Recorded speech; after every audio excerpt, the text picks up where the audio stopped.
জুনের দ্বিতীয় সপ্তাহে প্রকাশিত হয়ে গেল বাংলা টেলিভিশনের ধারাবাহিকগুলির টিআরপির রেটিং চার্ট।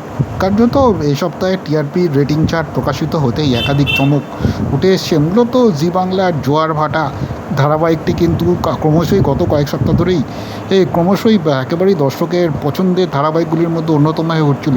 আর এই সপ্তাহে নাটকীয়ভাবে কার্যত ৪৫ মিনিটের বিশেষ স্লটে সম্প্রচারিত এই ধারাবাহিক ৫.৩ নম্বর পেয়ে একেবারেই শীর্ষস্থান দখল করেছে। গল্পের যে পরতে পরতে যে নতুন টুইস্ট এবং চরিত্রগুলির আবেগঘন উপস্থাপনা দর্শকের সামনে এই ধারাবাহিক একেবারে শীর্ষে নিয়ে গেল। অন্যদিকে দ্বিতীয় স্থানে সপ্তাহে জায়গা পেয়েছে ৪.২ নম্বর পেয়ে পরিণীতা ধারাবাহিক। জি বাংলার পরিণীতা ধারাবাহিক এই মুহূর্তে জমে উঠেছে। একদিকে পারুলের অন্তঃসত্ত্বা, অপরদিকে রায়ানের সঙ্গে তার সম্পর্কের যে খুনসুটি বা অম্লমধুর ভাব, সেটাও আরও একবার দর্শকের কাছে এই ধারাবাহিককে দ্বিতীয় স্থানে তুলে আনলো।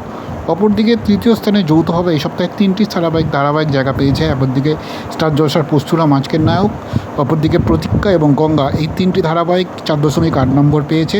সামাজিক বার্তা, পারিবারিক টানাপোড়েন এবং আবেগঘন গল্প এই 3টি ভিন্ন স্বাদের ধারাবাহিককেই একেবারেই তৃতীয় স্থানে জায়গা করে দিয়েছে এই সপ্তাহে। অপরদিকে চতুর্থ স্থানে এই সপ্তাহে উঠে এসেছে জি বাংলার তারে ধরি ধরি মনে করি, যারা পেয়েছে ৪.৭ নম্বর। অপরদিকে এই ধারাবাহিকের গল্পের নতুন মোড়ও এই ধারাবাহিকের প্রতি দর্শকের আস্থা বাড়াচ্ছে। অন্যদিকে পঞ্চম স্থানে যৌথভাবে জায়গা করে নিয়েছে দুটি ধারাবাহিক, প্রফেসর বিদ্যা ব্যানার্জি এবং নতুন ধারাবাহিক অন্নপূর্ণার লক্ষ্মীর ভাণ্ডার। এই দুটি অন্নপূর্ণার লক্ষ্মীরা এই দুটি ধারাবাহিকে পেয়েছে ৪.৬ নম্বর। বিশেষ করে অন্নপূর্ণার লক্ষ্মীরা শুরুতে সেরা ৫-এ জায়গা করে কিন্তু বেশ একটা চমকের ইঙ্গিত দিল। আগামী দিনে এই নতুন